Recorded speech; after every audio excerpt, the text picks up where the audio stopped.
Good morning, students. Good morning to all.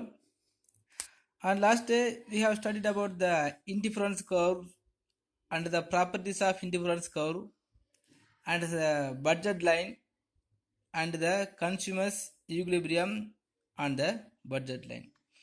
And you got the study portions also the properties of indifference curve.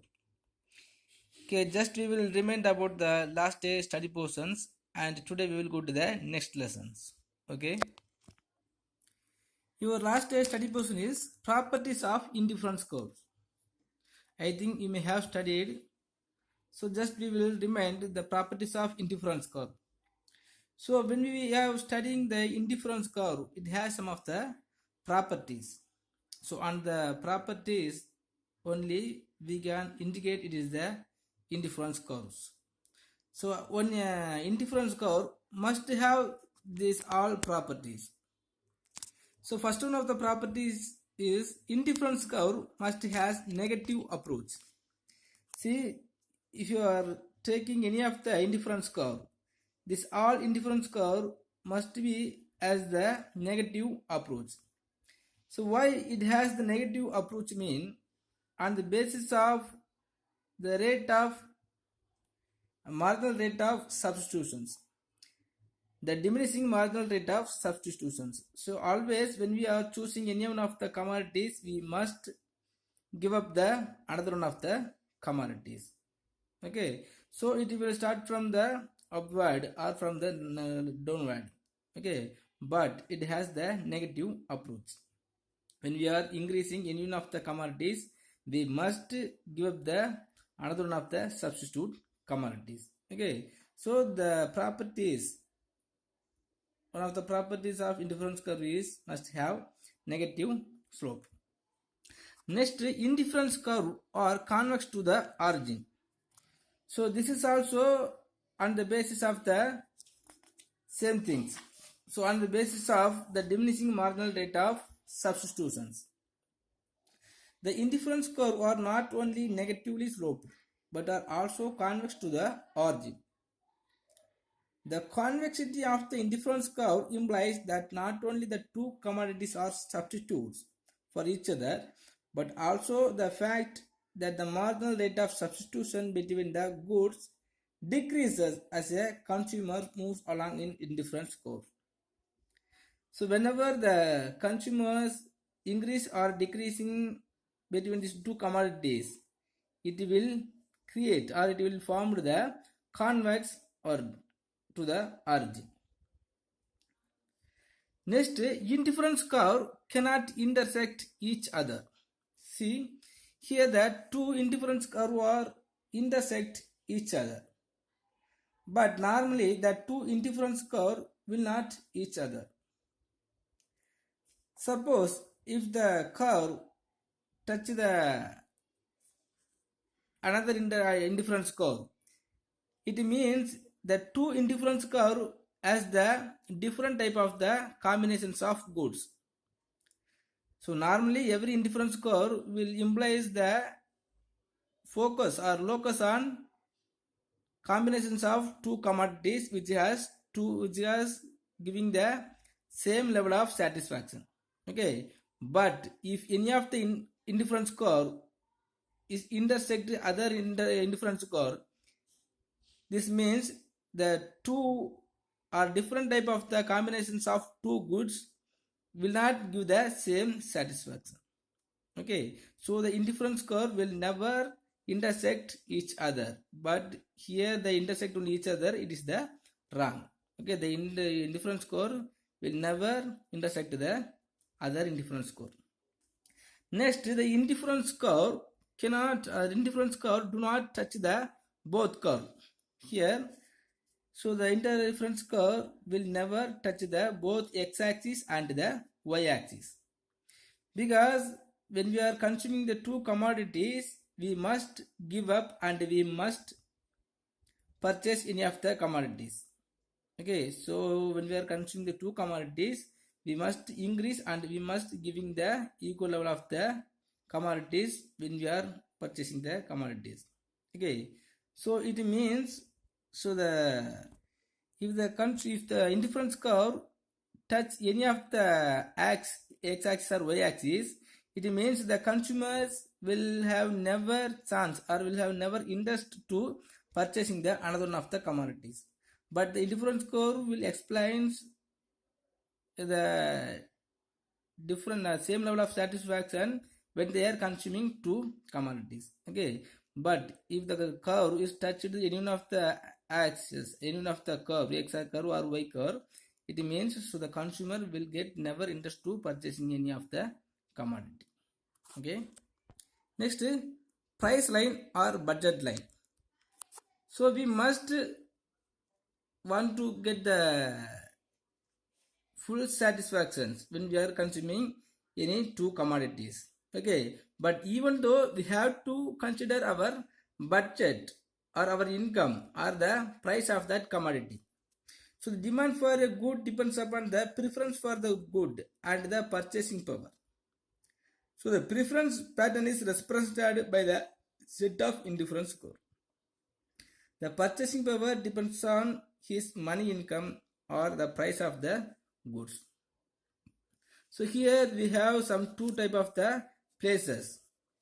So below this budget line, if you are select any of the indifference curve, it has enabled to purchasing the commodities, but it will not give the more satisfaction by having our sufficient level of the budget. Suppose if you are consuming more commodities above the budget line, it is not possible because the price of that commodities may be higher. So whenever we want to go to the purchase line and select the indifference curve, so we must considering the budget line also. Next, by using the budget line, how can we find out the consumer's equilibrium? So here the four indifference curves are there and one of the budget line also is there. Okay, as a rationalized consumers will be select the indifference curve 3 because indifference curve 3 only will tangent to the budget line. So within their budget line, they will get more commodities which has more satisfaction or the same level of the satisfaction goods. Suppose if they are selecting or this much amount of the commodities if they are bringing, they will get some remaining amount of money as a savings. But here we are studying to get the satisfaction level when we are purchasing the goods. So like the same times, so they will never select the indifference curve 4 because their budget line will not suitable to purchasing the commodities. Okay, so when we are selecting the indifference curve 3 on the basis of their budget, they will get two type of the goods and they will get maximum amount of the satisfaction. Okay student, then next third chapter. So the third chapter is production analysis. So production is a process of using various material and immaterial inputs in order to make output for a consumption. If you want to get decided to consuming any of the commodities, the industries will be produce some of the goods and services, right? But if you are considering the meaning of productions, what we will think? What's the meaning of production? So production is the process of using various material and immaterial inputs in order to make output for consumption. If you want to produce any of the finished commodities, we must input such as more raw materials. If you want to bring a car, we must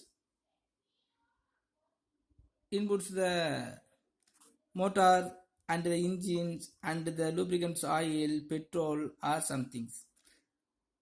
Otherwise, just if you want to produce a cloth, we must bring a raw material of cotton as a inputs. After that only we can get a finished commodities. So after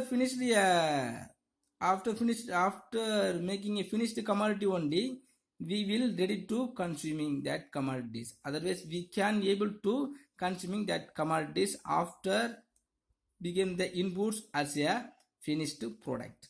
So the production is a process of using various material and immaterial inputs in order to make output for consumption. So not only that, the production process creates the economic well-being. Economic well-being means if there is no productions, so the peoples will never try to improve their economic activities, because normally all the persons must be in the need of having the basic necessity of life. After after obtaining the basic necessity of life only, they will get the wants to consuming the comfort goods and the luxury goods. Okay, by creating the well-being, whenever the on the basis of the human wants, if the production is increased, so whenever the production has been increased, so on the basis of increasing the amount of productions only, the well-being of human also be increased.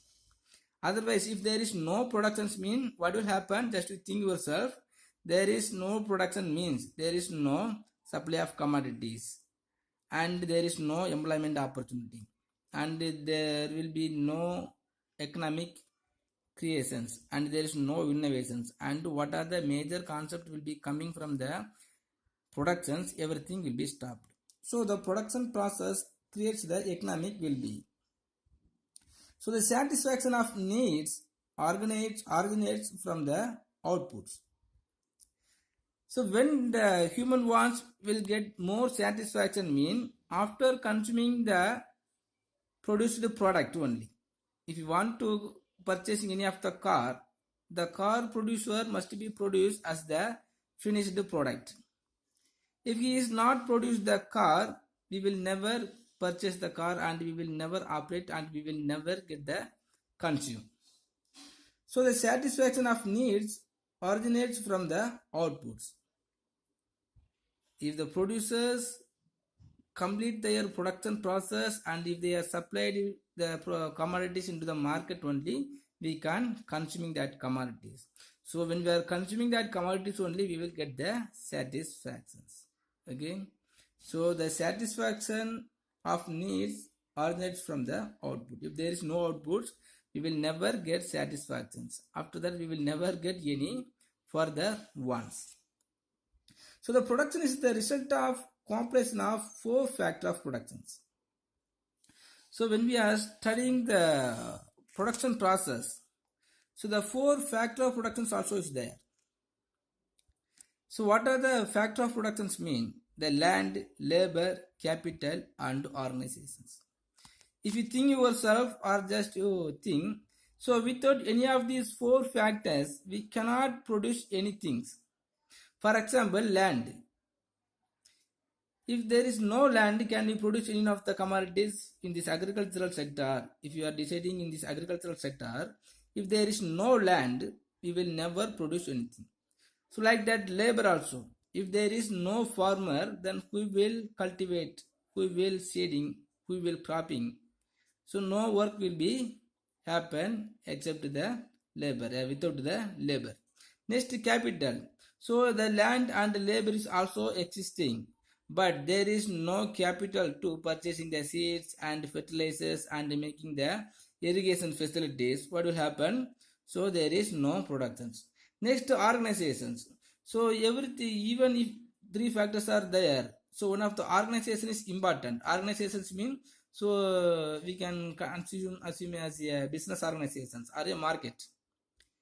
So by using the land and capital, the labor is produced the rice or some of the crops. So how the crops is going to the market? By the way of organizations. So the organizations only have to take the effort to transferring the produced commodity from the producer to consumers. So the organization is also very much important. So only these 4 factors is considered or called as a factors of productions. So without any one of these things, we can't produce any commodity.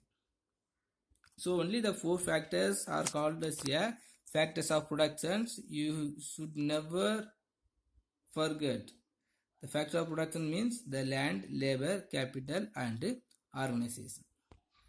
So, but in economics, the production refers to the creation or addition of value. How one inputs will get the additional value when you have the raw materials. The value of raw materials may be very low, but if the raw materials became as a finished product, the value of the product will be increased higher. Okay, just if you have the raw material of cotton, the value of cotton is just nil or very low. But if the cotton is became as a silk or any of the dresses, so the value of dress will be became as a more. Okay, so the production refers to the creation or addition of value. So it will be creating the value. When any of the commodities is being as a inputs, it has no value. But the same inputs became as the finished product or any of the commodities, it has the value. So the production may be at very important. So the scale of production influences the cost of productions. All manufacturers are aware that when the production of commodity takes place on a larger scale, so they stand to benefit from the resulting economies of scales. Next, the features of productions. So we have studied the factors of productions. The four factors are there: land, labor, capital and organizations. So the factor of productions means the resources used in the process of productions of commodities. Some of the sources are going to use to produce the commodities. In this sense, we can take these four factors as a sources. If there is no any one of the sources, we can't produce the commodities. So here in this four factor of production, the land and labor is considered as a primary factor of productions, and the capital and organization is considered as a secondary factors of productions, because the capital and organization is a man-made creations, but the land and labor is the free gift of natures.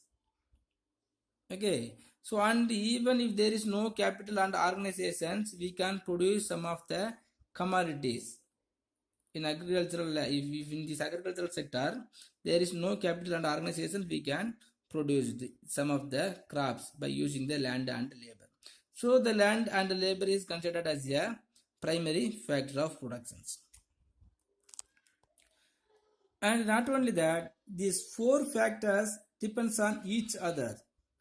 They have a coordinated impact on production of goods and services. So the land, without land, the labor is no use. Like that, the labor also have to create the capital. So by using the labor and the capital only, we can make the organizations to selling the commodities. Okay, hereafter, first we will studying about the one of the factor of production, that is the land. So in ordinary sense, land refers to the soil or the surface of the earth or ground, right?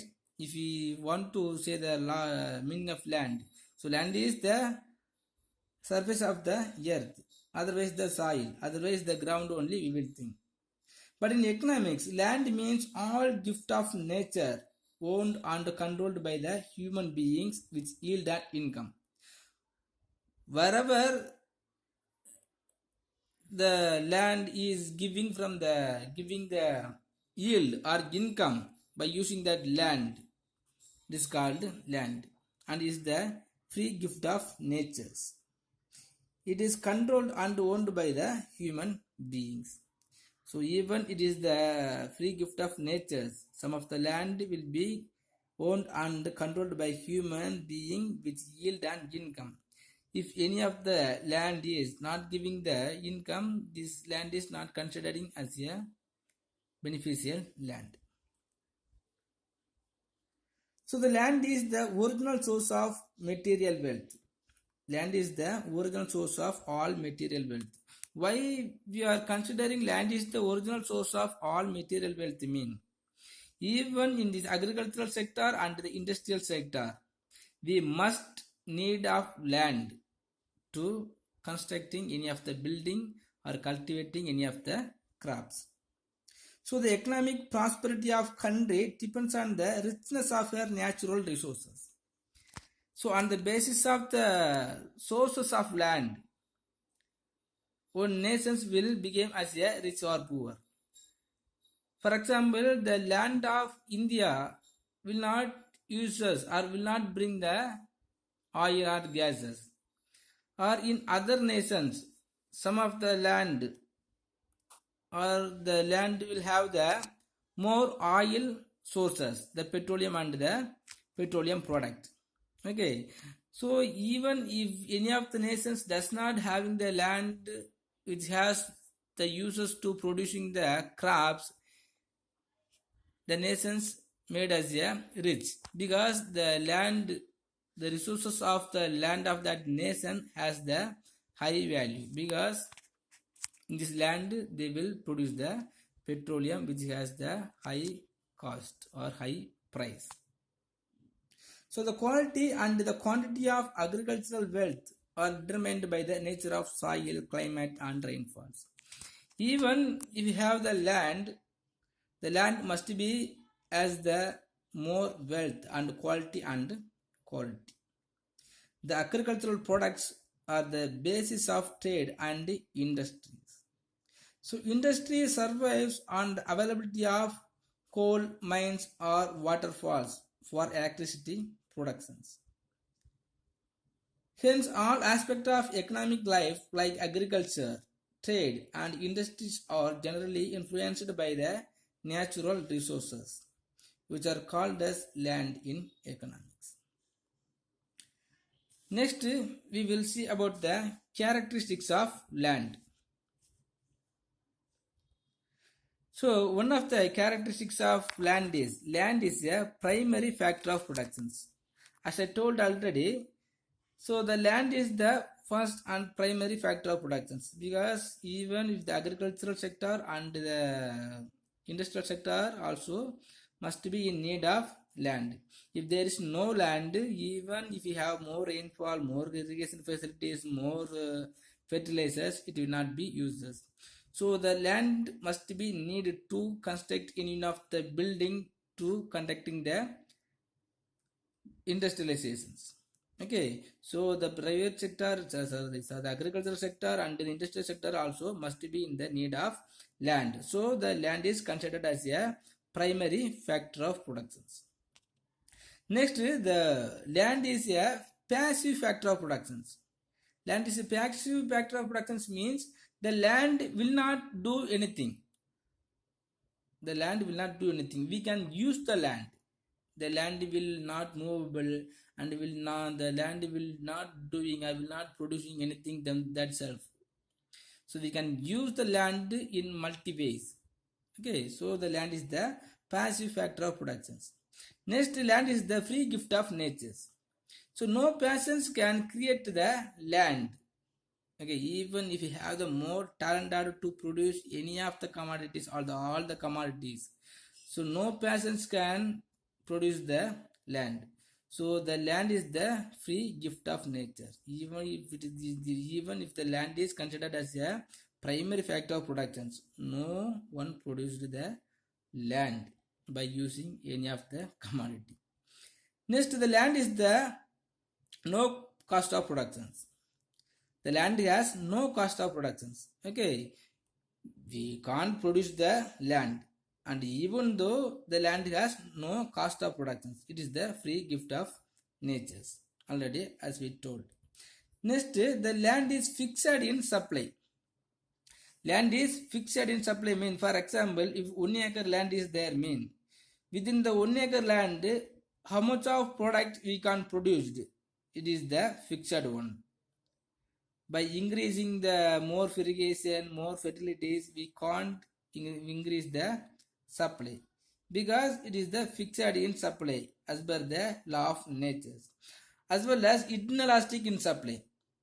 Okay, So whenever the price of the fertility is decreasing, or if we have the more rainfalls, and when we are getting the seeds in very low prices, so the ground or the land will produce the same commodities. So the land has the inelastic in supply. Next, the land is permanent.